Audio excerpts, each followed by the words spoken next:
Bonjour et bienvenue dans ma nouvelle leçon. La leçon d'aujourd'hui, c'est une suite de la leçon les types des phrases.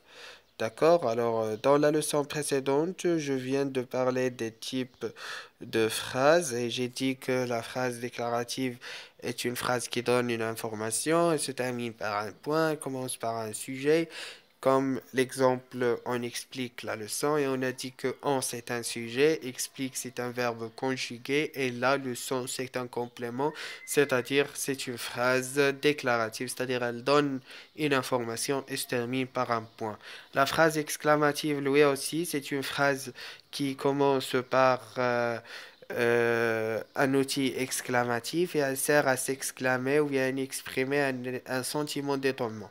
Par exemple, quel beau paysage. Donc, on a commencé, ou bien on a utilisé l'outil d'exclamation qui est quel dans cet exemple et la marque, ou bien le signe de ponctuation qui est un point d'exclamation. D'accord? On a aussi vu la phrase impérative et on a dit que c'est un type de phrase qui se termine par un point ou bien un point d'exclamation, mais il n'est pas suffisant de repérer le type de phrase à travers la ponctuation, mais on a besoin aussi de reconnaître que cette phrase commence par un verbe conjugué en mode impératif. Par exemple, écoute l'explication, pardon, et elle exprime un ordre, un conseil, une demande. Par exemple, fais tes exercices, respecte tes parents, apporte-moi un carafe de café, s'il vous plaît. La phrase interrogative, j'ai dit que c'est une phrase qui se termine par un point d'interrogation. Par exemple, est-ce que je peux sortir? Et j'ai dit dans la vidéo qui vient de passer, c'est-à-dire la vidéo dans laquelle j'ai expliqué les types de phrases, j'ai dit que je vais faire une leçon seulement sur la phrase interrogative, d'accord? Et je vais parler de les méthodes avec lesquelles on construit une phrase interrogative et comment construire une phrase interrogative et quels sont les différents cas, pardon, dans lesquels on peut agir pour construire une phrase. Alors, on commence, c'est-à-dire on va faire un nouveau projet, une nouvelle note, d'accord? Le nom de la leçon, pardon, le nom de la leçon, c'est la phrase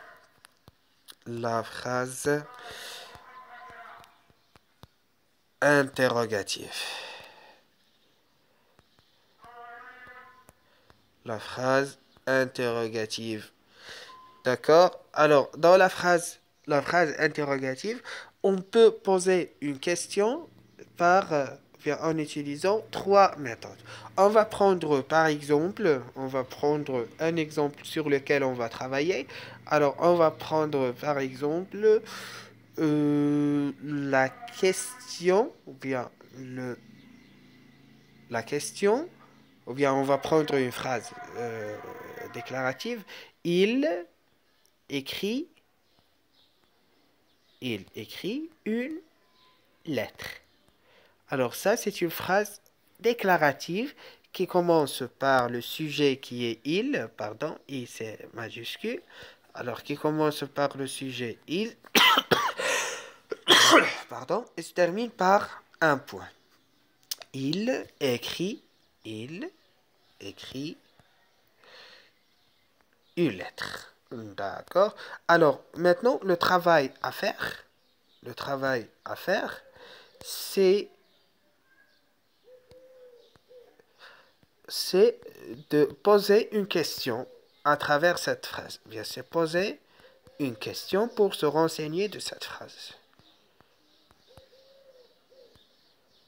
Poser une question. C'est-à-dire, on doit poser une question en utilisant les informations décrites dans cette phrase. Alors, pour construire une phrase interrogative, on, on précède, ou bien on utilise trois méthodes.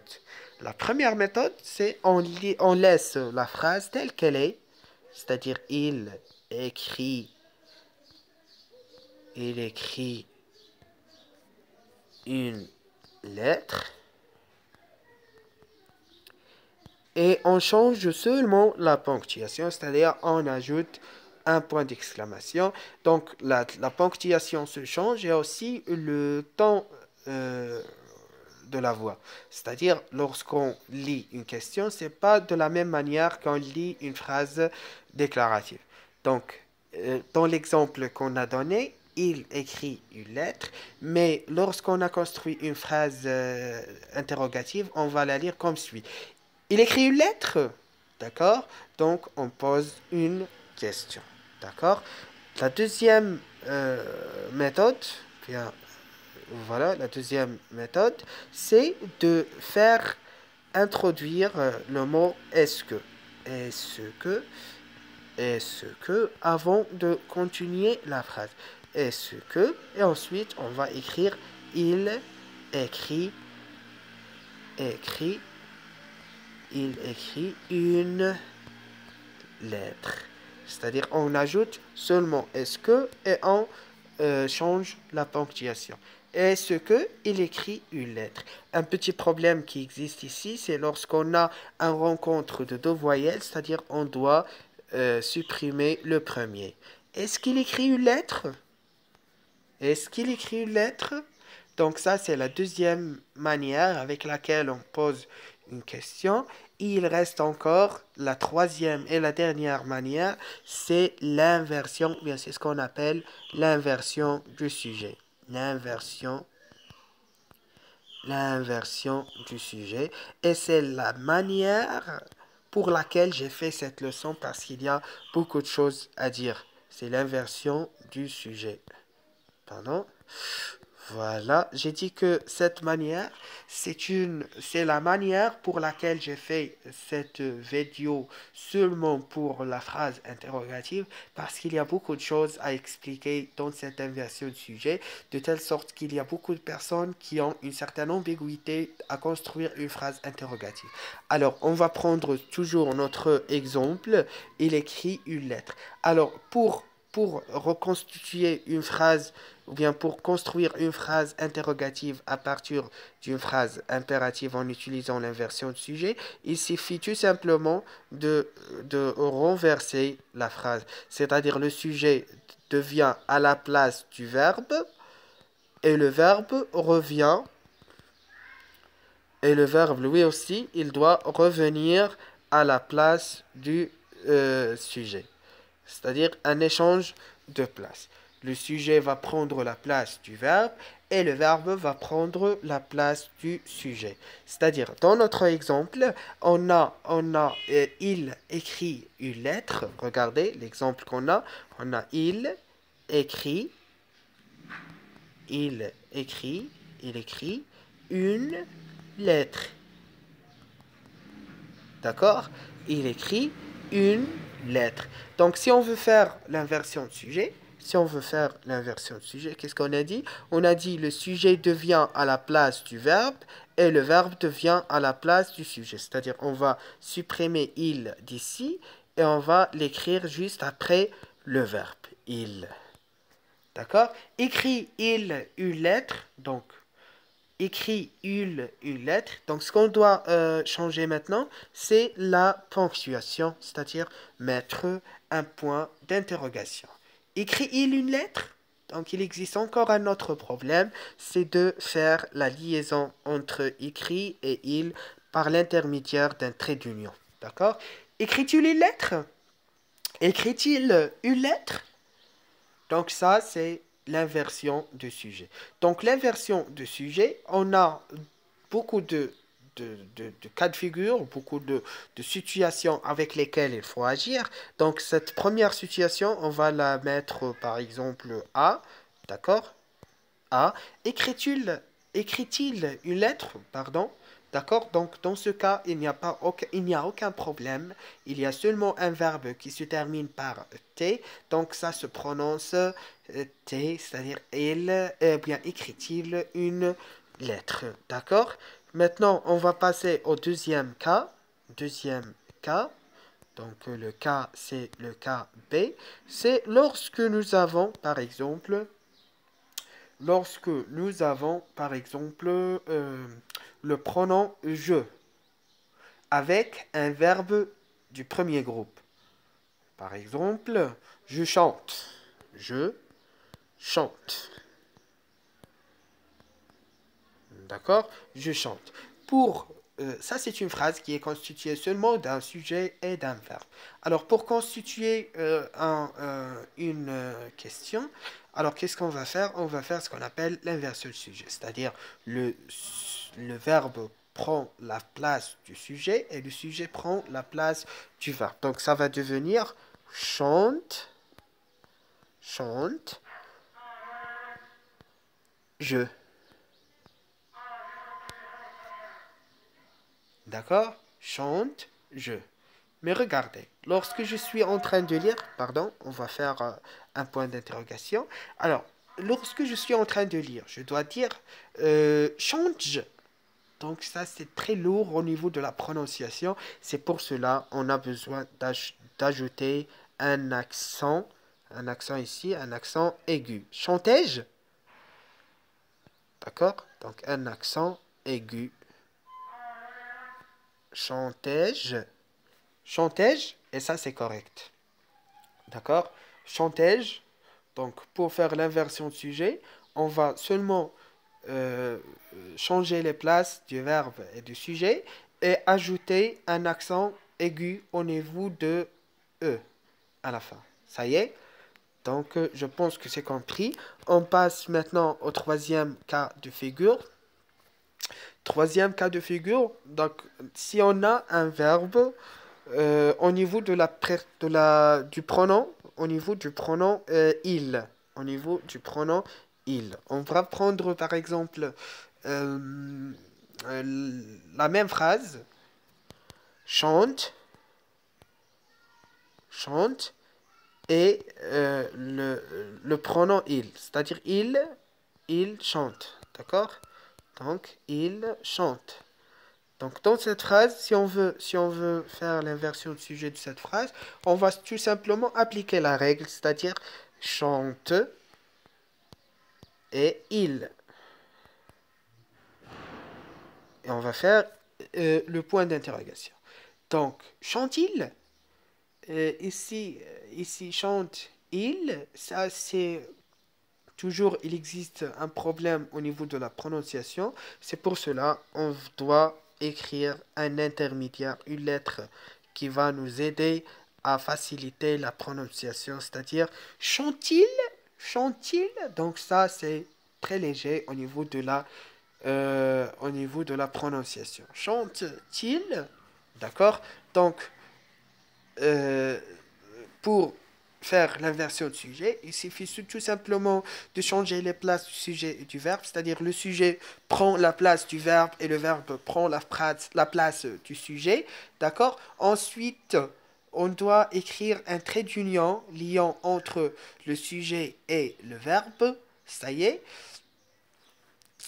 Au niveau des problèmes, on a le premier problème, c'est lorsque il s'agit d'une phrase où il y a le sujet, c'est sous forme du pronom je avec un verbe de premier groupe.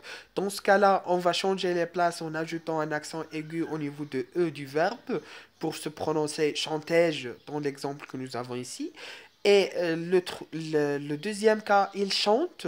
Alors, dans ce cas-là, lorsqu'on a un verbe qui se termine par un voyelle au niveau de la troisième personne singulier, on doit utiliser une autre lettre qui est T. T, c'est pour faciliter la prononciation. D'accord? On a aussi un autre problème. C'est par exemple,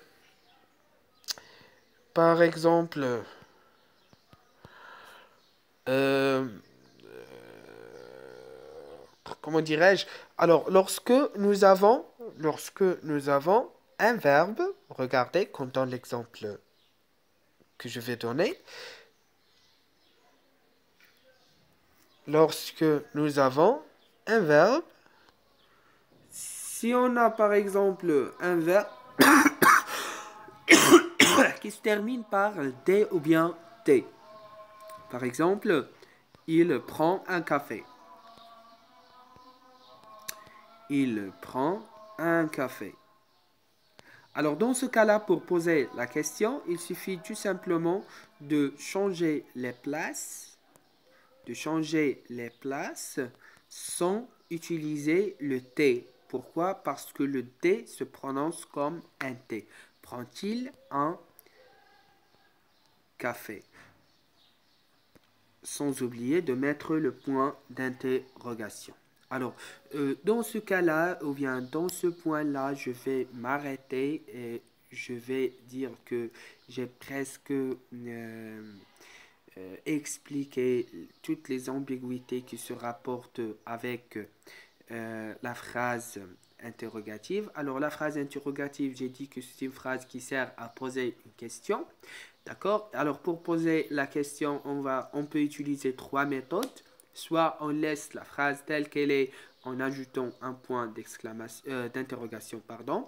Soit on laisse la phrase telle qu'elle est en ajoutant au début l'expression est-ce que, ou bien on va utiliser l'inversion de sujet. On a dit que l'inversion de sujet, c'est quoi? C'est le changement de place entre le sujet et le verbe. Par exemple, il écrit une lettre, ça va redevenir écrit-il une lettre. Je chante, dans ce cas-là, lorsqu'il s'agit de la première personne du singulier, alors ça va devenir chantais-je. D'accord? Il chante, chantais-je. Ou bien chante-t-il avec la troisième personne. Lorsqu'on a un verbe qui se termine par un D ou bien un T, alors l'inversion de sujet, ça va être appliqué sans problème. C'est-à-dire le D et le T, ils sont prononcés les deux comme T. Prend-il un café? On ne dit pas prend-il, on dit prend-il un café. D'accord? Il reste un dernier cas de figure que j'ai oublié de le mettre ou bien de le faire signe, c'est lorsqu'il s'agit d'un nom commun ou bien un nom propre. Par exemple, Ali pense à son frère ou bien à son père. Ali pense à son père. Alors, pour poser la question, qu'est-ce qu'on va faire? On va faire l'inversion de sujet, c'est-à-dire, qu'est-ce qu'on a dit? Le sujet prend la place du verbe et le verbe prend la place du sujet.